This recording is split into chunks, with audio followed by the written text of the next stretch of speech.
I'm Rob. And I'm Nate. And welcome back to Rob and Nate Record a Podcast. This is our third episode on the Under the Banner of Heaven series, in which we will be discussing episodes 5 and 6 ultimately. Episodes 4 and 5. Sorry, 4 and 5 ultimately.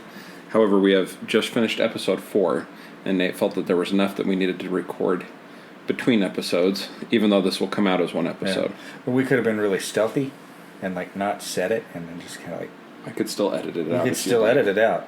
Yes. So that's up to you. Yeah. I'll let you lead off because you were the one that wanted to record in between. Okay, so episode 4. First thoughts. Now that's a police car. Because I maintain that the iconic police car in my mind, when somebody says police car, I picture a 1980s vintage police car. There you go. And there are plenty of 1980s vintage police car in this episode, as well as a wine chiller in a bishop's house, which I thought was more out of place than the fact that the house appeared to have been ransacked. But did you have some opening thoughts? I think I cut you off. No, you're fine. I thought you were asking me my opening thoughts and not leading into some of your own. You proceed with yours. Okay. Well, I mean, I'm kind of going to go through things more or less chronologically. If you had some... I think my comments are probably better saved for the end. Better saved for towards the end. Okay. All right, so we pick up where the last one left off. They are on their way to the bishop's house because they found out that this Bishop Lowe, was on the hit list. But they have not yet called it or referenced to it as a hit list. It's just a list of enemies according to our show thus far. Okay. I think in some ways you're confusing the actual facts with how the short script's my understanding is this is a list of people.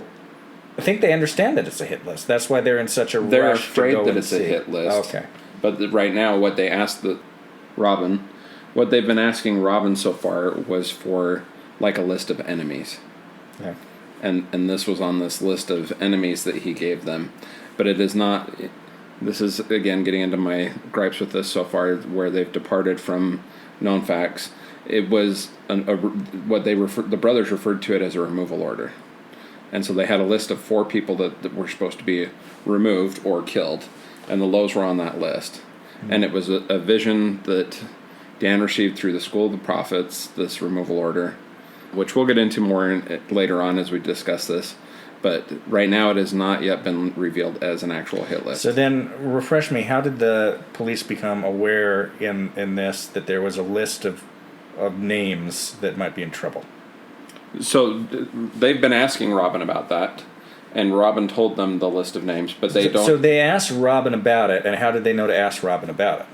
Because they just didn't know where anyone was. They didn't know if anyone else was still in danger. Was this an ongoing threat to the community, or was this just a double homicide? So they asked Robin, is there...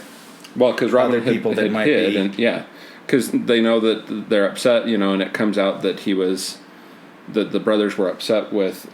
Brenda, and so he ask about if they're upset with other people, if other members of the family are in danger, and he alluded at some point to maybe not in the family, so they ask about other enemies, and that's when they find out about the bishop and the stake president, who are on their removal order list. Though the series is yet to refer to it as a removal order, which is how the brothers referred to it. So they go to the bishop's house. They find it's been ransacked. They find a letter that Brenda and one of the other Lafferty wives had written to LDS Church President Spencer W. Kimball, requesting assistance with spouses that were starting to flirt with disobeying certain laws. This letter, as is standard to my understanding, was simply referred back to local leadership, and that ended up causing some problems, as we'll get into later. There's then that digression with Jeb's senile mother about they're having a discussion about baptism, and they think she's gotten baptism and bath confused because they don't need a baptism, they're both spotless. It's like, no, you're thinking bath, Grandma. Do you know who needs baptism? The Jews. And then they have this little digression for a while, and Sister Pyrie is like, hey, you can calm her down, but I can't always calm her down. We need to think about getting her on some of these medications. So he consents. He was kind of leery of that at first, but it's like, yeah, I see your point now.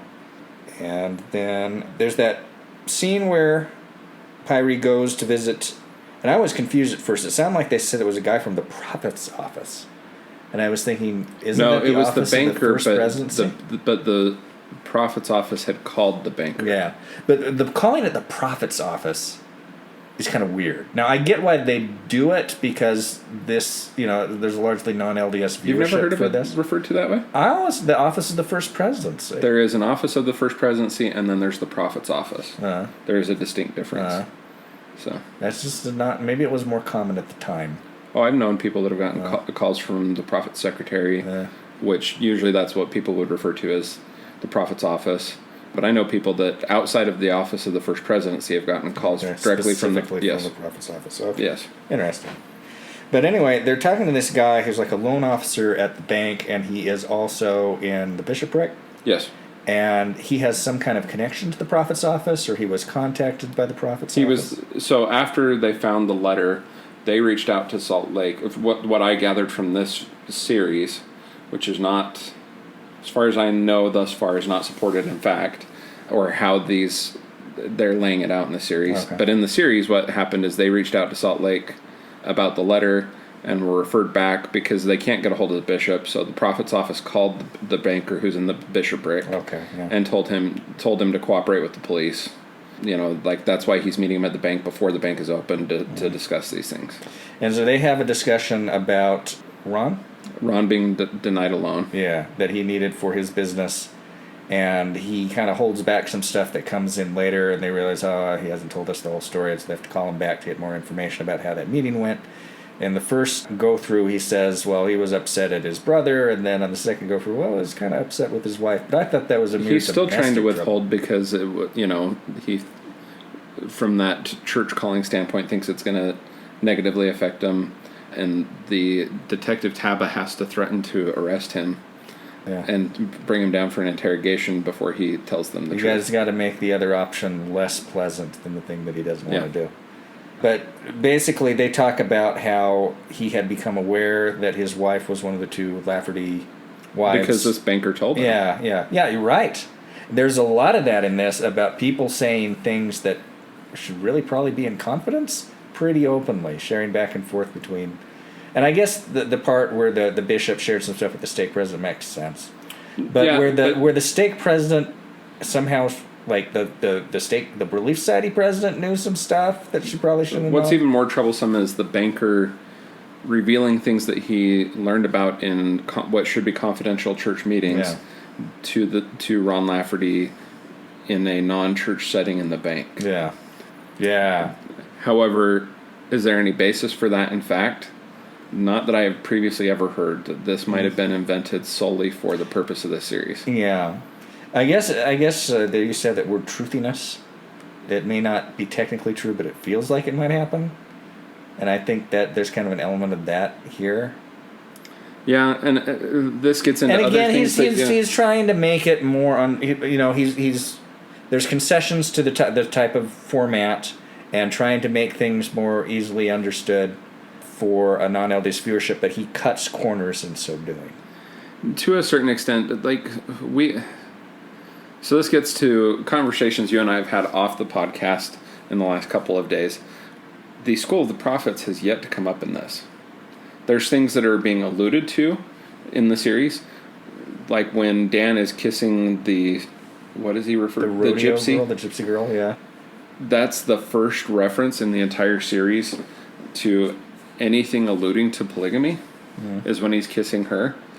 And now he's made mentions of Dan has spoken about having received revelations, but they're not talking about any of their religious things that they were doing outside of the church, except for him talking about research that he's done. But there's no context in this series for the research that he was doing that was outside of the church. It's like they're trying to obfuscate that line, and I'm not loving that. Okay. So in the 19th century, there's something called the School of the Prophets that started in Kirtland and then was resurrected a number of times over the years in various locations. The School of the Prophets that he's talking about here was like a Provo-based meeting of eccentrics. Yeah, I'm not going to dispute eccentrics because I'm sure most of them were eccentric, but it was a group of people.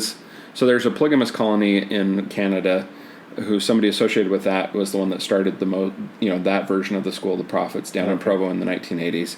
And a lot of their research, or a lot of what they were doing, the School of the Prophets was talking about learning how to receive revelation, because God wanted us all to be able to receive revelation. So you need to learn better how to attune yourself to receive these revelations. But also the research and study that they were doing focused heavily on more of the fundamentalist things, and they talked heavily about polygamy. I don't know at what point exactly where we are in the timeline in this series, but there was a point at which, I forget whether, I believe it was Dan is the one that was actually talking about marrying off his daughters as polygamist wives. His stepdaughters. And so they had become involved, Dan had become involved with the School of the Prophets, and some of the other ones... I believe Dan and Ron both were involved attending it. Oh, yeah. okay. But that's when these other revelations come to be. Like, his whole tax stance, he claims, was a revelation that came about after they were involved in the School of the Prophets. Then they are exploring getting into polygamy, and then this removal order thing comes along after some of the other stuff happens. So... One thing that kind of annoys me in this series, they keep talking about how the Laffertys were like the Kennedys of Utah. They love that phrase. They keep using it. I can't think of a major Lafferty leader. Like, maybe there was some back in the 19th century. They were that way within, like, the Utah County community. Oh, okay.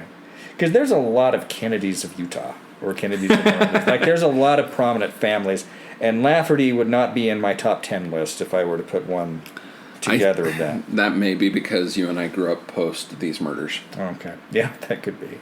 Yeah. They got a little bit of a flashback to Governor Boggs, that assassination attempt. Wyatt Russell, and Wyatt Russell, by the way, is the MVP of this episode as Dan. He is just, he's really... Did you see the Falcon and the Winter Soldier, where he was kind of the temporary Captain America? No, I didn't. He played this guy that kind of has this surface, and then he's just like really just beneath the surface, he's ready to just freaking fall apart. Yeah. And he's playing a guy like this here. His father comes back, cuts their mission to Louisiana short. Which isn't factually accurate. Comes back to try to reassess control over the family, but he's getting older, and so Dan runs for sheriff. He ends up getting imprisoned for just all sorts of stupid provocations. And this humbles their father enough to bring Ron back and say, Ron, you really should be in charge Dan here. isn't even really... So, when you say imprisoned, he was in jail. Put in jail, yeah. I forget the duration of how long that stay in jail was, but basically he stayed in jail as long as he did simply because he refused to pay the fines. Yeah, stupid little fines. Yeah. He was arrested after speeding, and it was tacked on like an assault on a police officer from when he pulled away like that. And evading arrest, things that are common with those types of things. But that's what he actually went to jail for, and then just was kept there for a little bit longer. After he is out, or at some time around this point, he reinterprets or interprets something his father says that he needs to. I think it's after the parade when he's running for mayor, that he needs to do more spiritual research, and that's when he starts going to BYU and other archives and starts to feel that certain things he's looking for have been removed.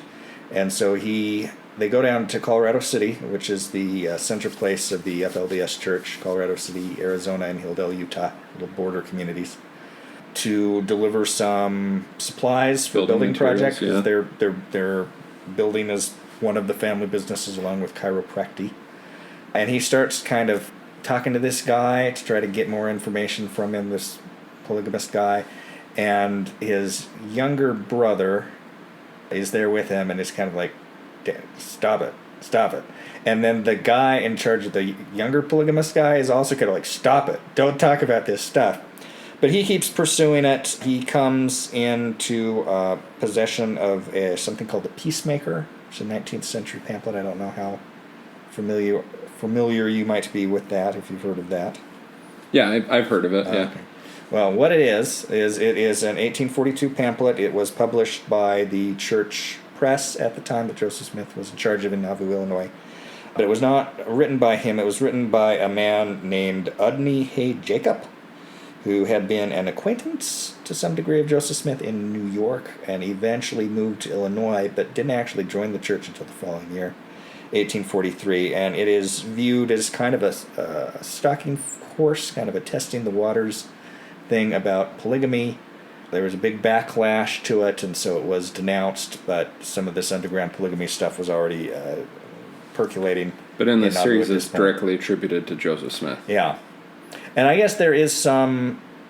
I don't know so much if the thought is that he authored it, but that he had it published to see how people would react to the idea. But in the series, he's attributed as the author. Attributed as the author. Yeah. There's some stuff in there about the importance of men over women, blah, blah, blah. Wyatt Russell has a conversation with his wife about it, and then they get involved in the car chase. There's a flashback to Joseph Smith in his Nauvoo Legion general attire having a confrontation with Emma. And Hiram, Joseph Smith's brother, and this is a story that's fairly well known, had brought over a copy of the Polygamy Revelation to her, which he threw on the fire. And then they have this, what I interpreted as almost a quasi-blackmail thing, because Emma was really not happy with this. And she seemed to imply that Joseph had made up the Book of Mormon and some of these other revelations. At least that's the way I read it. That's how it's implied in this series. So that's more kind of editorial from Dustin Lance Black. There's another brief reference to blood atonement, which they haven't really gotten into in any detail. And then there's that scene where the stake president, President Ballard, comes in to the police station to ask Pyrie to release the brothers. And Taba says something about, what is this, Robert Wagner in here? He's going around acting like he's Danny freaking White, which is another milk reference. Yeah. I hated this man. He was very arrogant and tried to guilt Pyrie into letting the brothers go at a very inappropriate time, because Dan had called him, tried to put some pressure to get out, because there's all this like face-saving stuff and like public relations, like the church can't look bad. This scene, I just really hated this guy. Well, it's also confusing because he's not the stake president that the Laffertys were targeting. Yeah. So it's kind of implied that he's Detective Pyrie's stake president. Yeah. So how did the Laffertys know, who are in custody, know to call Detective Pyrie's stake president, and who his stake president was, to try and apply that pressure on him, which is just not... There's also no... From everything I've read, there's no evidence to support that this is a factual thing. Like, this is just one of those... This is where I start to have some issues with the series where they're inventing things that aren't necessary for the sake of... Yeah. The story, as I've said multiple times in our previous recordings, the story's dramatic enough to not need invented drama. I'm not necessarily against the invented drama if the invented drama works, and if it doesn't detract from the central story. If it serves a purpose that's to the central story, not to a fictional narrative. So my problem with this particular scene, and I said out loud outside, I think that's my least favorite scene of the movie, is just because of how much, what an a-hole that stake president is, the leadership worship, and also he's a freaking stock villain. It's like if Mr. Burns were like your stake president. I mean, it's just like, how is anybody going to look at this guy and go, this is a good spiritual man? It was a little much for me. Then we have the sheriff who's been in Yellowstone or something on vacation. Some sort of family vacation. I don't remember where they said he was. He eventually comes back, shows up in his RV, and talks to them, and they realize they're going to have to do a press conference. Well, they've already been working on arranging the press conference when he pulls up. Because some of this stuff is already starting to get out on the radio. And not only that, but they need help finding the car. Yeah, because there's a car that has come up as a lead, so they're trying to track down this particular automobile. So they have the press conference, but before they do, the sheriff is like, okay, follow my lead, this is my press conference. You can't say anything about this or this. Yeah, because they're encountering they're starting to see, well, they're not just, these Laffertys not just with the anti-tax groups, they are flirting or possibly directly involved with the fundamentalists. This does not look good. The sheriff talks about how the outsiders have a hard time telling the difference between our church and the fundies, and the fact that this bleeds between the two, we want to really, really downplay, and frankly, we want to avoid talking about if we can get away with avoiding that. So they have the press conference, and at one point a reporter asked very specifically, does this have anything to do with fundamentalist Mormonism? He says, is it Satanist or is it fundamentalist? Well, basically he says, is it mainstream, is it fundamentalist, or is it neither? Yeah. And, yeah. Well, he has a throwaway line about Satanism, because that's something that had been floated earlier, because this was during the Satanic Panic era. Yeah.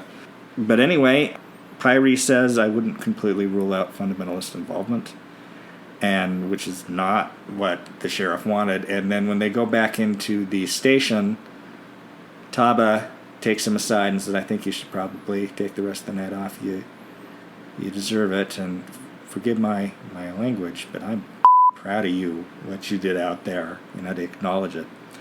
And then Pyrie goes home, and then they have this underling, goofy Barney Fife officer they sent out to search for the bishop, and he comes across a trapper guy, and the trapper guy takes him to Riverside, and there's the bishop fly fishing. It's like, why is the bishop fly fishing on a Sunday? I think this is a Sunday at this point. And why? I think this was the Saturday. This is the Saturday before. Okay. Yeah.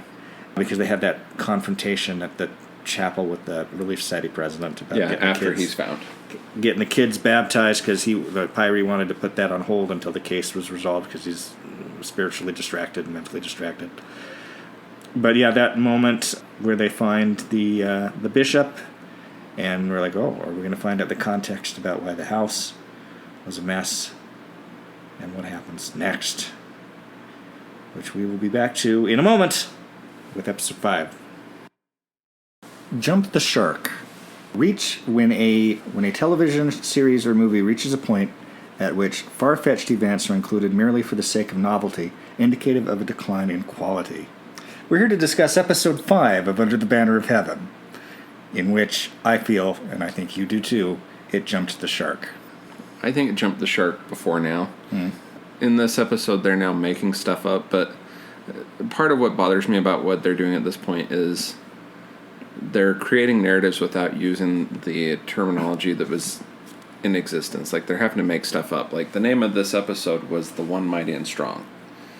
And they keep referring to Ron Lafferty as the One, but it's The One Mighty and Strong. And they start calling him the new Lion of the Lord. But that's not, as far as I've ever seen, that's not any terminology that was ever actually used in this case. But they were obsessed with the One Mighty and Strong. They're trying narrative. to make connections between him and his pretensions and Brigham Young. But that stuff bothers me less than some of the other stuff. Those connections are already clearly laid out in the facts of this case. Why do they have to make up new stuff to make those connections when they already exist? They could have just told the narrative more accurate to what happened, and it's a perfectly good narrative. And this is an issue I've had with Dustin Lance Black in the past when he did the show Big Love, which I watched into about the middle of the 3rd season. It ran for 5 seasons, and I've never finished it. And there was just too much crowded in there, and he was trying to just crowd it with stuff for sensation and for effect, and I'm fine with that to a point, but there is a point at which it crosses a barrier and starts to become off-putting to me. And this episode did that for me. Like, I was up through episode 4. In fact, I probably thought episode 4 was probably the best of the episodes so far. And as a police procedural and the detective stuff and the stuff between Taba and Pyrie, that's all great. I actually really liked the interaction between Taba and Pyrie in this episode. Yeah. That was good. And there's a lot of good stuff in this. And some of the performances, I mentioned Wyatt Russell before, just his derangement. There's some really good stuff in this, but it just kind of goes off the rails because he's becomes more interested in the points that he wants to make on a larger scale than the actual story that he's supposed to be telling. Yeah, and I've been seeing this for several episodes, and again, my contention has been I don't have a problem with the creation of the character of Pyrie or Taba as a narrative form to help us navigate us through this series, but creating whole new things to involve them and create more drama that never existed when it's plenty dramatic as it was. That's been off-putting to me for a couple episodes. All right, so I'm going to run through some of the things that happens and are talked about in this episode. There's multiple references to the One Mighty and Strong. There's a reference that goes back to 1832 and Doctrine and Covenants section 85 that talks about a One Mighty and Strong being set forth to put the church in order. If you look at I believe it's the Doctrine and Covenants Institute manual, it says the One Mighty and Strong is Edward Partridge, the first member of the church. My first thought on that is, well, that's kind of disappointing. Just the bishop is the One Mighty and Strong. So a lot of the other sects in Mormonism have come up with more colorful ideas of who the One Mighty and Strong is, and it is something that rears its head in a lot of these splinter groups about kind of a latter-day, John the Baptist, somebody here to set things in order before the return of Jesus Christ. And so they talk about that, and eventually how Ron has this sense, partially fed by his own mother and others in the family, that's what he's destined to be. They talk about how Ron and Dan were excommunicated. Dan principally, both for abuse in addition to, spousal abuse and family abuse in addition to their weird theological and extremely libertarian political views. We find out that the Lows were just on vacation and that the house was broken into while they were gone. So they just lucked out and the place got trashed and it was not, they weren't in any danger when that happened. One thing that they say in this is that nothing of value is taken. I may be mistaken here, but I thought that there was a couple $1,000s worth of valuables taken from their home. Okay. Yeah, that sounds likely. There's a memorable line when Dan is trying to convince his wife that they need to go into polygamy. God has given me a vigorous sexual spirit. So this is another thing that we have skipped over. In this, they're trying to say that Dan was trying to marry his own stepdaughters. Again, unless I'm totally misremembering, that is not accurate at all. He was talking about entering into plural marriages, but he was talking about marrying his stepdaughters to others into other plural marriages, not to himself. There may have been other things of abuse with the kids and Dan, but he was not planning to marry them himself. We did finally at least get into the School of the Prophets, which then they try and corrupt that narrative again in this episode by talking about how it was prophet singular, which it never was prophet singular. It's always been prophets plural. Whether you're looking at it from a fundamentalist point of view, a mainstream point of view, yeah, I could rant. Well, I think what they're probably talking about, and again, they're being kind of loose with some of the words, is the idea of prophet as the person in the top dog, the presiding person. Because Joseph Smith, of course, the term prophet was used to describe him, but it was not used by his successors until David O. McKay in the 1950s started to appropriate that. And so I think there's a colloquial sense of the prophets, meaning when you say the prophet, you're meaning the president of the church. And that them all being the top 15 being prophet, seer, and revelators is almost legal jargon. It's like, yeah, we understand that. We say that when we sustain them. But from a practical perspective, when a Latter-day Saint is thinking of the prophet, they're thinking of the president. Well, the official narrative on that is they're all sustained as prophets, seers, and revelators. They all hold the official narrative is they all hold the keys, but the keys are dormant, all except for, but in the president of the church. Yeah. But they are all sustained as prophets, seers, and revelators. It's that plurality of it has always They have existed. the authority. They all have the same authority, but it's only active in a presiding sense in the president of the church, or to the extent that they're given assignments from from that. If they're out on an assignment and given revelation, they can act within that. So on and so forth. But when it comes to this case, the School of the Prophets, the whole point of that was that there isn't just one, that God can give revelation to all of us, and that they were learning how to better receive that revelation to be prophets, all of them. Which is how we meet the Bradys, and in particular Mr. or Brother Brady. Yeah. We also learn about the prophet Onias. Onias, yes. Which is a factual part of the case.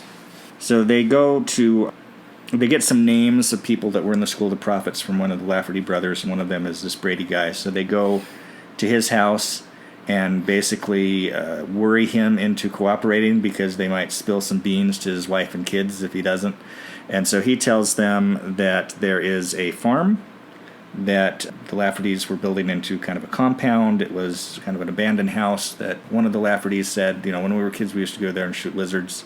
And so they head out that way to look for hiding for Ron and Dan, and what they end up finding is a bunch of polygamous Canadian wives that have been smuggled down there for, well, we probably know what, by this prophet Onias, who we've not met yet, but who is intimately involved in what the Laffertys are doing.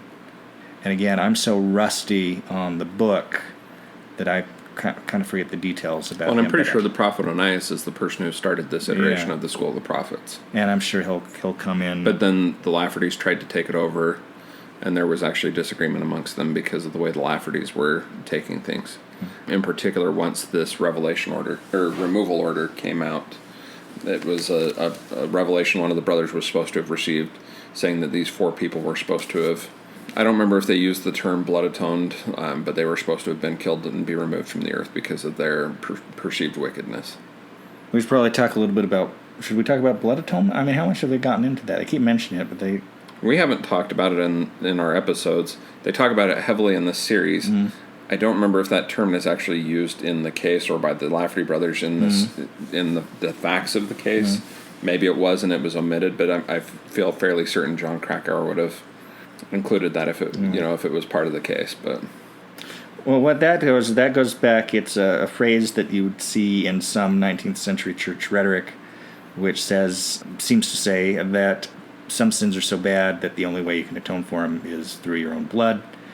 There's little to no evidence that it was ever in practice, but it was certainly something that showed up in some of the rhetoric and shows up in some of the offshoot rhetoric. Another interesting thing that they forcibly insert here is a narrative that Joseph Smith only surrendered himself because Brigham Young and Porter Rockwell manipulated him and conned him and inserted things into a fictional, well, the letter may not have been fictional, but Porter Rockwell is supposed to have committed it to memory and recited it to Joseph, adding a line that is what led to him surrendering himself again in the martyrdom at Carthage jail. Yeah, so we should talk about that. I did want to first just make a brief reference to, we had more of the plot line of church leadership trying to manipulate Pyrie, and he comes home on Monday night for family home evening, and everybody's gone. Freaks him out at first, and then he finds a letter that says, we're over at the Bishop's for family home evening with them, and so he calls up and talks to her, and realizes that they're kind of putting the squeeze on him indirectly, or they may be putting the squeeze on him.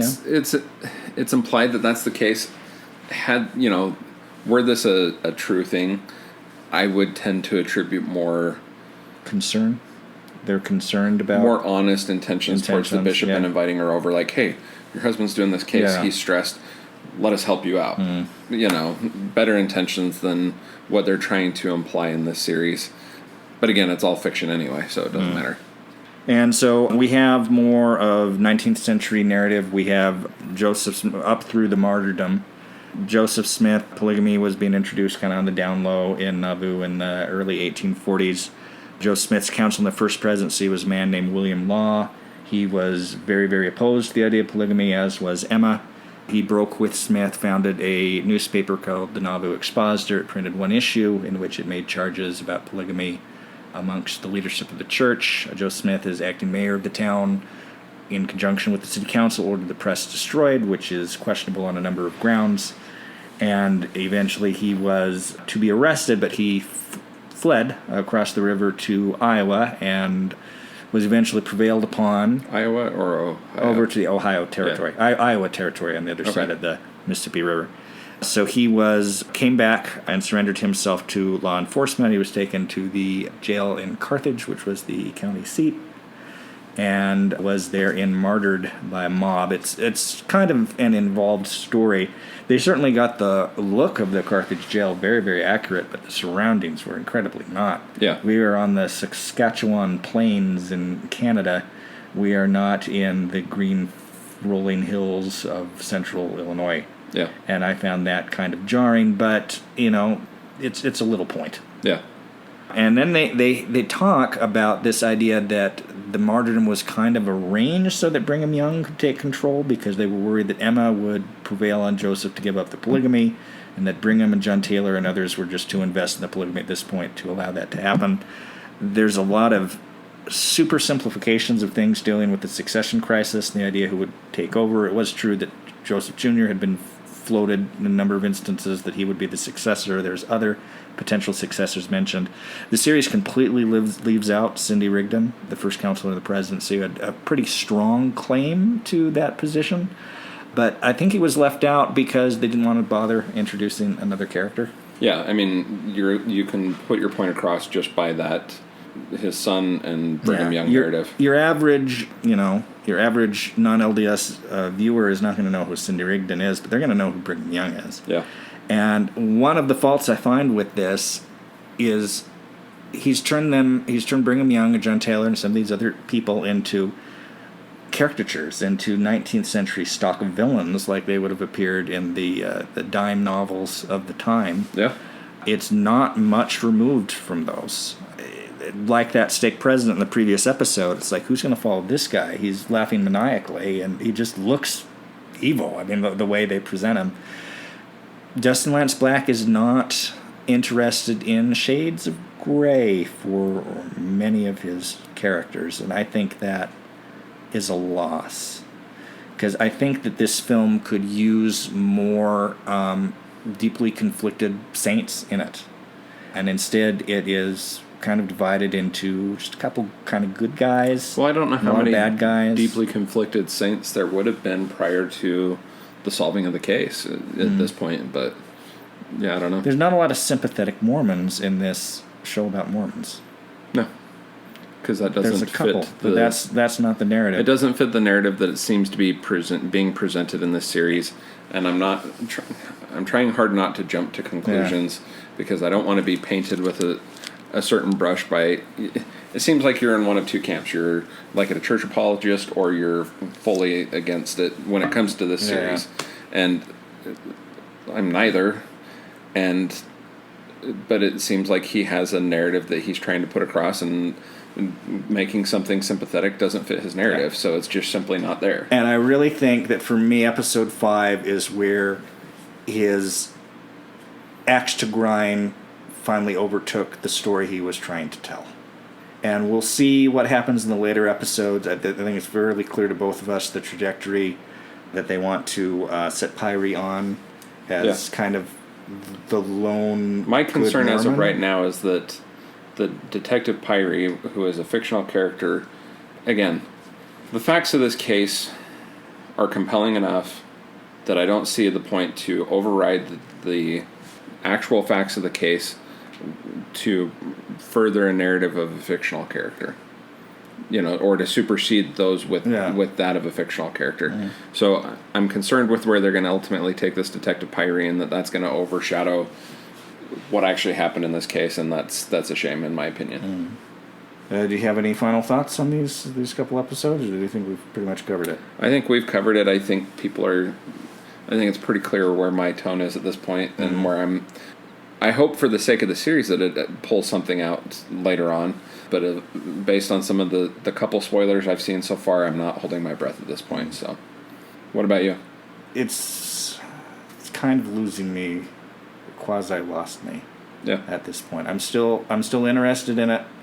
There's still things that are good in it, but again, I feel that his, for lack of a better term, politics has outweighed his storytelling. Yep. Well, I'm Rob.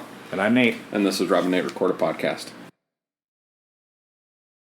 Outtakes. You got an outtake? I don't know if... Well, it's not a comedic outtake, okay. But this may be deleted. Who knows? Okay. I've read some of the articles that have been written about this, and I'm starting to see some of the criticisms that I've read in those articles. One in particular Brenda's sister was interviewed, and she talked about how Brenda is kind of should have been the heroine of this story. And at this point, I'm kind of starting to come around to that. Yeah. You know, like, she's being so overshadowed at this point. The last 2 episodes, she's been hardly in them. Yeah. Like, well, it's not even whether she's in them or not. She's the victim of a gruesome double murder. Or one of the victims, and her daughter is the other victim, like, of this gruesome double murder. Like, that's why, yeah. Sure, we're heavily focused on the perpetrators at this point. You can criticize or, not criticize that. You can figure out where you want to come down on that, but they're not doing a lot at this point to paint Brenda as a sympathetic victim. Yeah. Like, they're just glossing over it, and I don't understand that. I don't understand that as a... If you've chosen to make an adaptation of this book, I don't understand why you're then turning around and glossing over all of that. Yeah. Who knows whether that will actually make the final episode as an outtake or not. But Sounds good to me. Yep.